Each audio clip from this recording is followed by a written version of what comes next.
When you're criticized, first look in a mirror and decide, are your critics right? If they're right, change.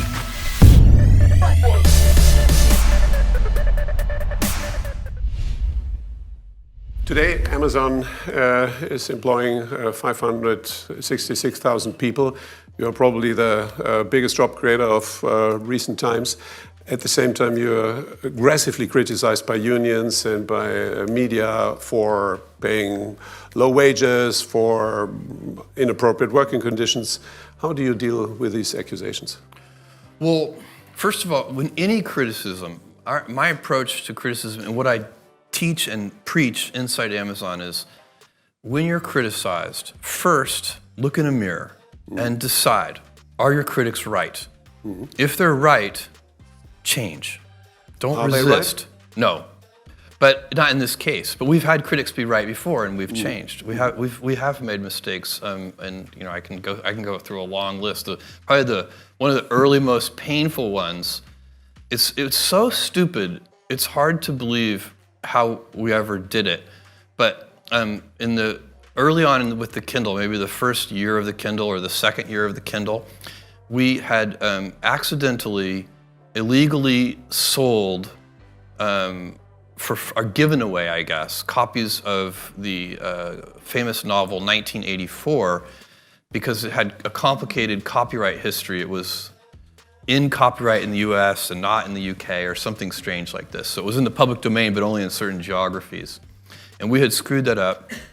And somehow, and this is a kind of mistake that only a corporation can make. An individual can't make this mistake because somehow it's like it happens at the intersections of the different teams. So you've got the legal department saying, "Oh crap, we've made this mistake," and you've got the books team.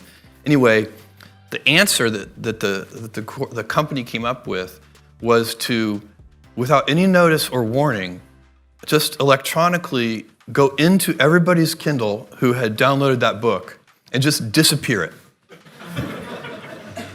So it would be as if we walked into your bedroom in the middle of the night, found your bookshelf, and just took that book away. And so we were rightly criticized for that. It was, and we responded to that.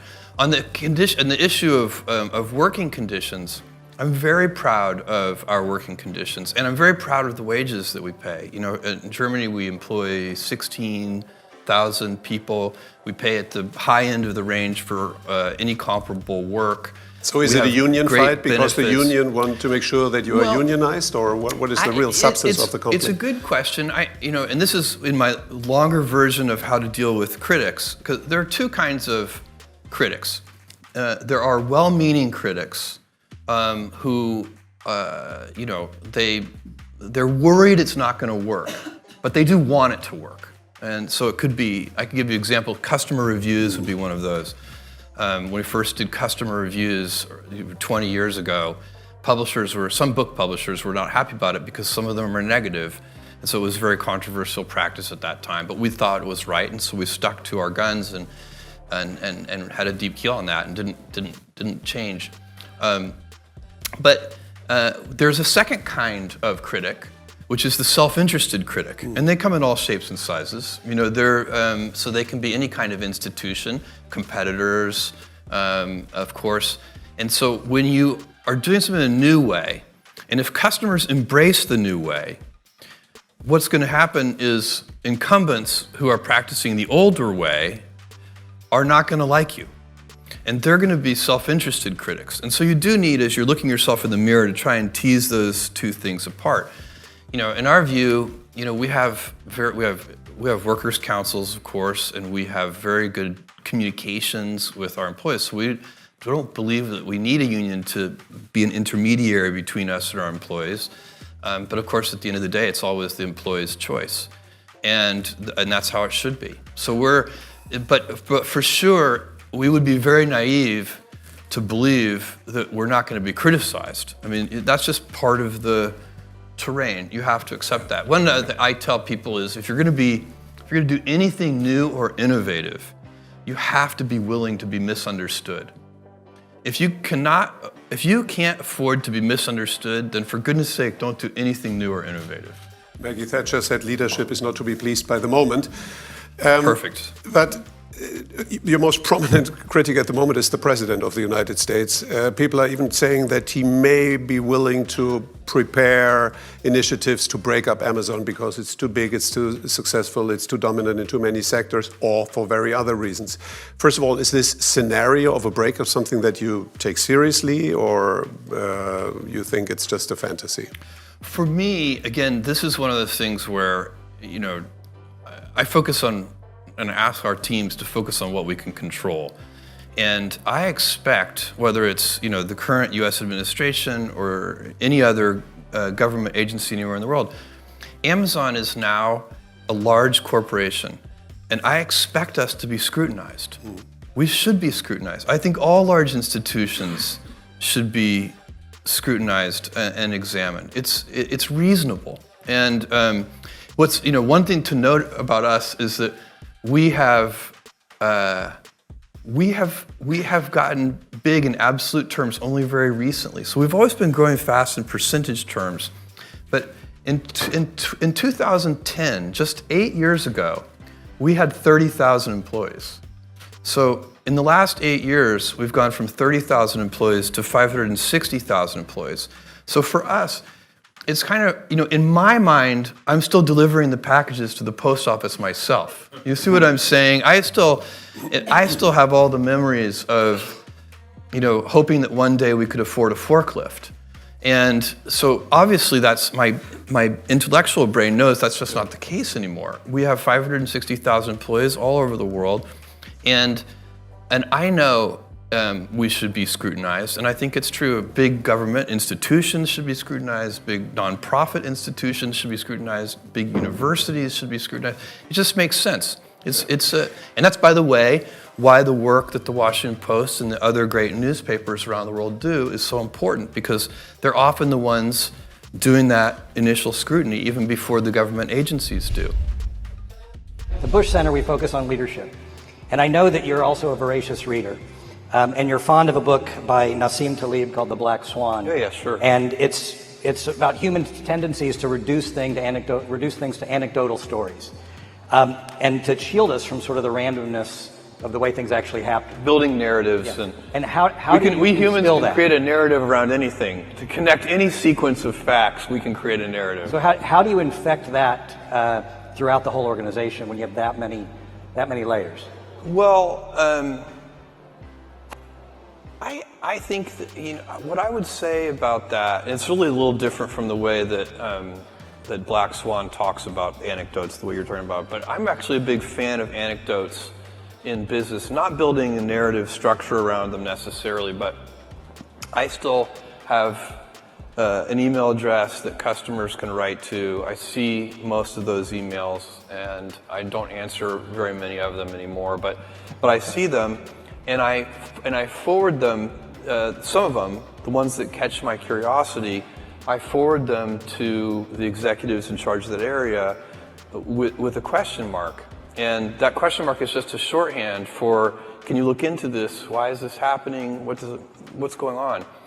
And what I find is very interesting is we have tons of metrics. We have, weekly business reviews with these metric decks, and we look at we know so many things about customers and their whether we're delivering on time, whether the packages have too much air in them and wasteful of packaging and so on. We have so many metrics that we monitor, and the thing I have noticed is that when the anecdotes and the data disagree, the anecdotes are usually right. There's something wrong with the way you're measuring it. And that's why it's so important to keep you need to run something where you're doing, shipping billions of packages a year. For sure, you need good data and metrics. Are you delivering on time? Are you delivering on time in every city? Are you delivering on time to apartment complexes? Are you delivering on time in certain countries? You do need the data. But then you need to check that data with your intuition and your instincts. And you need to teach that to all the senior executives and junior executives. How has your leadership style changed over the years? It's changed a lot, mostly just because it's had to. You know, the company has changed so much, and I can't, you know, when the company is 10 people or 100 people, I can be involved in every decision, not just, you know, not just the objectives, like what are we going to do, but even the methods, how are we going to do it? As the company gets bigger, you know, the CEO or the founder or whoever it is leading the company cannot be involved in all of those decisions. They certainly cannot be involved in the methods of how things are going to get done. So you do have to change your leadership approach as the company scales. But the principles of the company have not changed. In fact, I probably spend more of my time now on culture and trying to set high standards for things like customer obsession and inventiveness and things like that. So for me, I'm kind of a teacher now, so it's changed quite a bit, and I have this great luxury. I love my job. I tap dance into work. Even I just got back from an amazing vacation in Norway. I got to go dog sledding and go to a wolf preserve and all this really cool stuff. But I couldn't wait to get back to work because it's so fun. And one of the reasons it's fun for me is I get to work in the future. So my job, I have very limited kind of day-to-day operational needs. You know, I've constructed my job so that I don't have to be pulled into the present. I can stay 2 or 3 years in the future. And actually, I'm always advising my senior team, the people who report to me, that they should organize themselves in the same way. We're big enough now that they need to be able to look around corners. They can't be, if something pulls me into the present, it's because something has gone wrong. You know, and we need to, you know, kind of figure it's a firefighting exercise. And that's not how you should be running a business of this scale. So it's changed a lot. About a year ago, you said you wanted to look for some good philanthropic ideas, and you got, I think, 47,000 of them, and you reviewed them. And how did you decide where to put this $2 billion? And would you describe exactly what you're going to do? Well, that process was very helpful. So I solicited ideas, kind of crowdsourced, and I got literally, as you said, something like 47,000, maybe even a little more. Some of them came to my inbox, most of them came on social media. And I read through thousands and thousands of them. My office kind of correlated them all and put them into buckets. And there were some themes that emerged. But the other thing that's fascinating about that kind of exercise is you see just how long-tailed it is. People are interested in trying to help the world in so many different ways. A lot of people are very interested in homelessness, including me. A lot of people are very interested in education of all kinds. I'm very interested in early education, and the apple doesn't fall far from the tree. My mother has become, in running the Bezos Family Foundation, she has become an expert in early education. I'm a student of Montessori schools. I started at Montessori when I was 2 years old. And the teacher complained to my mother, the Montessori school teacher complained to my mother that I was too task focused and that she couldn't get me to switch tasks, so she would have to just pick up my chair and move me. And by the way, I think that's, if you ask the people who work with me, that's still probably true today. Did that teacher ever call you since and said she was responsible for your success? Have you ever called you? No? No, I'm in touch with several of my high school and elementary school teachers, though, but I don't know any of my Montessori school teachers. Okay. So the gift that you're giving, essentially, you're going to have some for preschool for children who need preschool, free preschool. Yeah, full tuition preschool, Montessori inspired. I'm very excited about that because I'm going to operate that. That's going to be an operating nonprofit, and we're going to put them in low-income neighborhoods. We know for a fact that if a kid falls behind, it's really, really hard to catch up. And if you can give somebody a leg up when they're 2, 3, or 4 years old, by the time they get to kindergarten or first grade, they're much less likely to fall behind. It can still happen, but you've really improved their odds. The money spent there is going to pay gigantic dividends for decades. The other part of your gift will be to give awards out to... Yes, and that's going to be more traditional grant-making philanthropy. So there, I'm going to identify, with the help of a team, identify and fund, vet and fund family homeless shelters. And that will be, you said you would give an initial $2 billion. Yeah. You expect to add to that? Yeah, it's day one. Everything I've ever done has started small. Amazon started with a couple of people, and Blue Origin started with 5 people, and the budget at Blue Origin was very, very small. Now the budget at Blue Origin approaches $1 billion a year. And next year it'll be more than $1 billion. And Amazon, it literally was 10 people. Today it's 500,000 people, but it's hard to remember for you guys, but for me it's like yesterday I was driving the packages to the post office myself and hoping one day we could afford a forklift. And so for me, I've seen small things get big, and it's part of this day one mentality.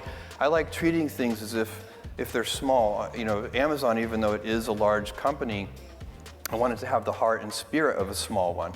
And so anyway, the day one foundation is going to be like that. We'll wander a little bit too. So we have some very specific ideas of what we want to do, but I believe in the power of wandering. All of my best decisions in business and in life have been made with heart, intuition, guts, not analysis. When you can make a decision with analysis, you should do so, but it turns out in life that your most important decisions are always made with instinct, intuition, taste, heart. And that's what we'll do with this day one foundation too. Right. And the customer is going to be the child. This is so important because the secret sauce of Amazon, where there are several principles at Amazon, but the number one thing that has made us successful by far is obsessive, compulsive focus on the customer as opposed to obsession over the competitor. And I talk so often to other CEOs and some other CEOs and also founders and entrepreneurs, and I can tell that even though they're talking about customers, they're really focusing on competitors. And it is a huge advantage to any company if you can stay focused on your customer instead of your competitor. So then you have to identify who is your customer. So at the Washington Post, for example, is the customer the people who buy advertisements from us? No, the customer is the reader. And in the school, who are the customers? Is it the parents? Is it the teachers? No, it is the child. And that's what we're going to do. We're going to be obsessively, compulsively focused on the child. We're going to be scientific when we can be, and we're going to use heart and intuition when we need to.